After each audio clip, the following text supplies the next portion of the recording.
बहुत बार multiple time इस तरह का क्वेश्चन हमारे पास आ जाता है। Through the mid point M of side C D parallelogram A B C D the line B M is drawn intersecting A C in L and A D produced to E prove that E L equals to में two B L, E L equals to में two B L. ऐसा question exam में बहुत बार बनता है। तो जो भी हमारे पास ये क्वेश्चन बन रहा है इसके लिए अपन क्या करेंगे, एक फिगर बनाएंगे। अच्छा सा फिगर बनाना है। हमने यहां पर जो भी फिगर बनाया है इसकी नेमिंग भी प्रॉपर वे में करेंगे। Mid point of M side C D, parallelogram अपने को बोला गया है ए बी सी डी। तो चलो मेरे पास ये पॉइंट आ गया ए, यहां पर मेरे पास बी, यहां पर मेरे पास सी और यहां पर मेरे पास आ गया डी। इसने कहा है through the mid point M side C D parallelogram A B C D B M is drawn intersecting A C A D. A D को क्या किया गया है, ए डी को प्रोड्यूस किया गया है। ए डी जो भी मेरे पास यहां पर आ रही है इसको अपन क्या करेंगे, प्रोड्यूस करेंगे। तो यहां से ए डी, इसको अपन ने क्या कर लिया, प्रोड्यूस कर लिया, यहां पॉइंट तक हमने बढ़ा लिया। और जो भी मेरे पास पॉइंट है AD produced in E, E point तक इसको बढ़ा लिया गया है। इसके बाद बोला गया है B M drone intersecting A सी, जो भी मेरे पास यहां पर ए सी है ये हमने ज्वाइन कर ली भाई, ए सी को भी अपन ने ज्वाइन कर लिया, अगले पॉइंट पर आएंगे जो भी है।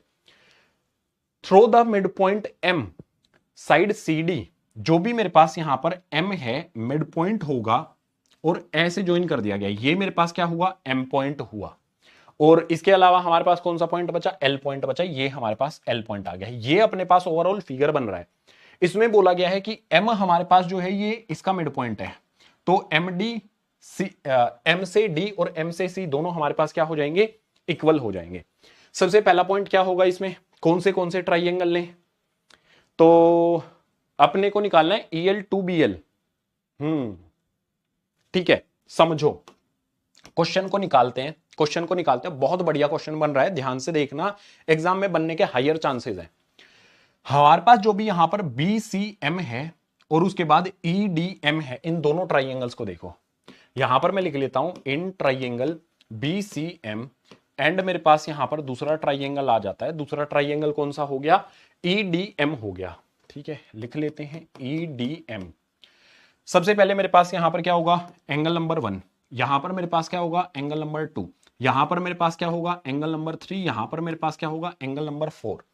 सो जो भी मेरे पास एंगल 1 और 2 है, एंगल 1 इक्वल्स टू में मेरे पास एंगल 2 हो जाएगा, क्या कहेंगे, alternate interior angles, alternate interior angles हो जाएगा। नेक्स्ट मेरे पास एंगल 3 इक्वल्स टू में क्या हो जाएगा, एंगल 3 और एंगल 4 के बारे में क्या कहना चाहोगे, एंगल 3 और एंगल 4 एक दूसरे के इक्वल होंगे क्योंकि ये क्या है, vertically opposite angle, vertically opposite angles हमारे पास आ जाते हैं। नेक्स्ट पॉइंट मेरे पास क्या है, M is the mid point, M क्या है, मिड पॉइंट, तो एम सी और डी, एम डी और एम सी ऐसे लिखेंगे यहां पर, एम डी इक्वल्स टू में मेरे पास क्या हो जाता है, M C. Reason M is mid point, M हमारे पास यहां पर मिड पॉइंट हो जाता है ऑफ सी डी, ये हमारे पास रीजन हो गया। साइड, अब देखो ये मेरे पास क्या है, साइड है, ये भी मेरे पास क्या है, साइड है, ये मेरे पास क्या है, एंगल है। क्लास 9 का कॉन्सेप्ट भूल तो नहीं गए हो कि ट्राइंगल मेरे पास जो भी बी सी एम आता है वो कॉन्ग्रुएंट हो जाता है ट्राइंगल किसके, ई डी एम के।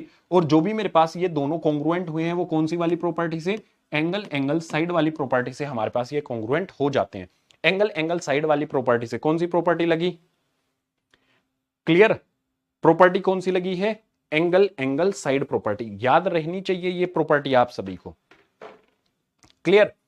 अगला पॉइंट हमारे पास क्या होगा, अगर ये दो कॉन्ग्रुएंट हैं तो क्या मैं यहां से बीसी और ईडी, जो भी मेरे पास यहां से बीसी है इक्वल क्या हो जाता है, ईडी बाय सीपीसीटी, सीपीसीटी से इसको इक्वल कर सकता हूं, ये मेरे पास क्या हो गई, फर्स्ट इक्वेशन हो गई। सेम वे में जो भी मेरे पास ये A B C D parallelogram है तो बी सी और ए डी को भी मैं इक्वल कर सकता हूं, मैं लिख सकता हूं बी सी इक्वल्स टू में मेरे पास क्या हो जाएगा, A D, reason opposite sides of parallelogram, ये हमारे पास क्या हो जाता है, अपोजिट साइड्स हो जाती है पैरेललोग्राम, ये हमारे पास हो गया सेकंड। अब इंटरेस्टिंग पॉइंट देखो, यहां पर मेरे पास है क्या, बीसी, बीसी किसके इक्वल है, ईडी के इक्वल, बीसी किसके इक्वल है, एडी के इक्वल, तो बीसी इक्वल्स टू में यहां पर मैं क्या कर देता हूं, एडी भी कर देता हूं। अब अगर मैं आपसे सवाल पूछूं ए ई के बारे में, मैं आपसे सवाल पूछूं कि हमारे पास यहां पर जो भी ए ई है वो कैसे आएगी। ए ई कैसे आएगी, ए से डी और डी से ई, इन दोनों को जोड़ना पड़ेगा अपने को। तो मेरे पास यहां पर आ जाएगा ए डी प्लस में मेरे पास क्या आ जाएगा ई डी। तो यहां पर मेरे पास जो भी ए ई आता है, ए डी की जगह पर अपन क्या रखेंगे, ए डी ही रख देते हैं। ई डी की जगह पर अपन क्या रखेंगे, यहां पर आ जाएगा अपने पास ई डी किसके इक्वल है, ए डी के। तो यहां पर अपने पास ए डी आ गया। नेक्स्ट पॉइंट समझ के चलो, ए ई क्या हो जाएगा अपने पास, ए डी जो भी मेरे पास यहां पर ए ई है वो किसके इक्वल हो गया, A D plus A D, ये आ जाएगा अपने पास 2AD। ये हमारे पास क्या हो गई, थर्ड इक्वेशन बन गई, ये थर्ड इक्वेशन बन गई। अब हमने दो ट्राइंगल और लेने हैं, ठीक है, दो ट्राइंगल और लेने हैं।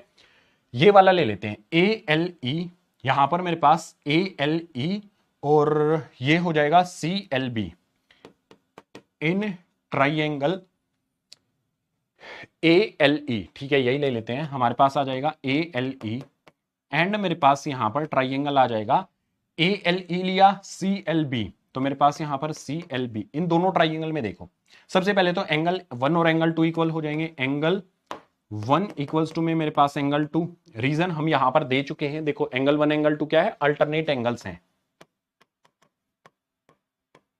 अल्टरनेट हमारे पास यहां पर एंगल्स आ जाते हैं। इसके अलावा इन दोनों में ये मान लेते हैं एंगल नंबर 5 होगा, इधर मान लेते हैं एंगल नंबर 6 होगा, तो एंगल 5 इक्वल्स टू में मेरे पास एंगल 6 हो जाता है। एंगल 5 और एंगल 6 एक दूसरे के इक्वल आ जाते हैं, तो ये क्या होंगे,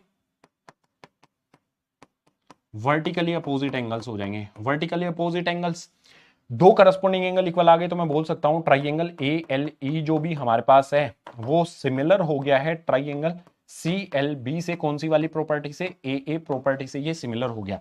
अगर ये सिमिलर हो गया तो हम क्या करेंगे, जो भी करस्पॉन्डिंग साइड्स है ना उनका रेशियो लिखेंगे। कैसे, हमारे पास यहां पर क्या होगा BL, EL BL, तो हमारे पास यहां पर क्या है BL।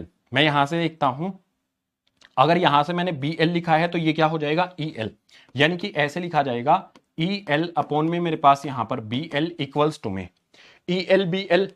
तो यहां से क्या उठाएंगे, AE उठाएंगे, इसमें मेरे पास क्या आएगा AE, यहां से आ जाता है अपने पास AE, और यहां से मेरे पास क्या आ जाता है BC आ जाता है। ठीक है, यहां से मैं लिख लेता हूं BC।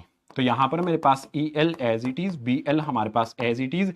AE की वैल्यू क्या है, यहां से देखो AE की वैल्यू क्या है 2AD, तो ये मेरे पास 2AD, और अपॉन में BC की वैल्यू क्या है, BC किसके इक्वल है, AD के इक्वल है। यहां से देखोगे AD के इक्वल, तो यहां पर मेरे पास आ गया AD। AD से AD को कैंसिल करेंगे। अब EL हमारे पास जो भी आता है इक्वल्स टू में क्रॉस में मल्टीप्लाई कर देंगे, BL को 2 से मल्टीप्लाई कर देंगे, तो क्या आ जाएगा 2BL आ जाएगा। यही अपने को प्रूव करना था। EL इक्वल्स टू में 2BL, EL इक्वल्स टू में क्या आ गया 2BL आ गया। किस किस ने किया ये क्वेश्चन, 5 नंबर में ये क्वेश्चन बनता है दोस्तों, जल्दी से बताओ।